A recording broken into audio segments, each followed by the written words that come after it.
কিছু মানুষ বোধহয় বাবা জন্মই নেয় অসুখী হওয়ার জন্য। সুখ এইসব নিয়ে আমি এখন আর ভাবি না বাবা, শুধু ভাবি যে যেটুকু সম্মান আছে ওইটা ঠিক মতো পাচ্ছি তো, ওইটুকু যদি হারিয়ে ফেলি তাহলে আর কিছুই থাকবে না। মা, আমি শেষবারের মতো তোর একটা কথা বলবো। আমি জানি বাবা তুমি কি বলবে, তুমি বলবে যে আরেকবার চেষ্টা করতে সংসারটা ঠিকানোর। না না, তোর কিছু করতে হবে না। আমি কি জামাইয়ের সাথে আরেকবার কথা বলে দেখবো শেষবারের মতো? তুমি যদি অপমানিত হতে চাও তাহলে তুমি কথা বলতে পারো, কিন্তু তাতে কোনো লাভ হবে না বাবা।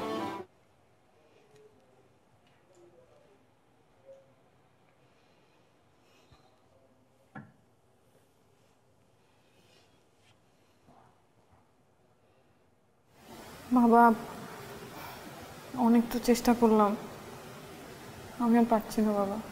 কাদের কি আবার তোর গায়ে হাত তুলছে? না না, সেই সুযোগও আর পাচ্ছে না, কিন্তু আমি অনেক চেষ্টা করে বাবা সংসারটা করতে পারলাম না। কিন্তু তোর তো কিছু ওর কাছে দাবি দেওয়া আছে। বাবা যে মানুষটাই আমার না, তার কাছে আমার আর কি দাবি দেওয়া? কিন্তু এটা তো তোর প্রাপ্য। তুমি বুঝতে পারছো না কেন বাবা?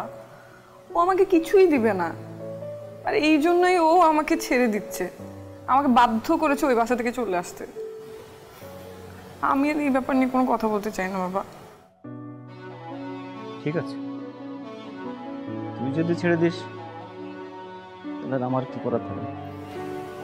বাবা আমি সবকিছু ছেড়ে দিয়ে তোমার কাছে এভাবে চলে আসছি বলে তুমি কি আমার উপর রাগ করেছো? মারে, তুই ছাড়া আমার কি আছে বল? আমি মরার আগে যদি দেখে যেতে পারতাম তুই সুখী আছিস, শান্তিতে আছিস, তাহলে মরেও শান্তি পেতাম। কিছু মানুষ বোধহয় বাবা জন্মই নেয় অসুখী হওয়ার জন্য। সুখ এইসব নিয়ে আমি এখন আর ভাবি না বাবা, শুধু ভাবি যে যেটুকু সম্মান আছে ওইটা ঠিক মতো পাচ্ছি তো, ওইটুকু যদি হারিয়ে ফেলি তাহলে আর কিছুই থাকবে না। মা, আমি শেষবারের মতো তোর একটা কথা বলবো। আমি জানি বাবা তুমি কি বলবে, তুমি বলবে যে আরেকবার চেষ্টা করতে সংসারটা ঠিকানোর। না না, তোর কিছু করতে হবে না। আমি কি জামাইয়ের সাথে আরেকবার কথা বলে দেখবো শেষবারের মতো?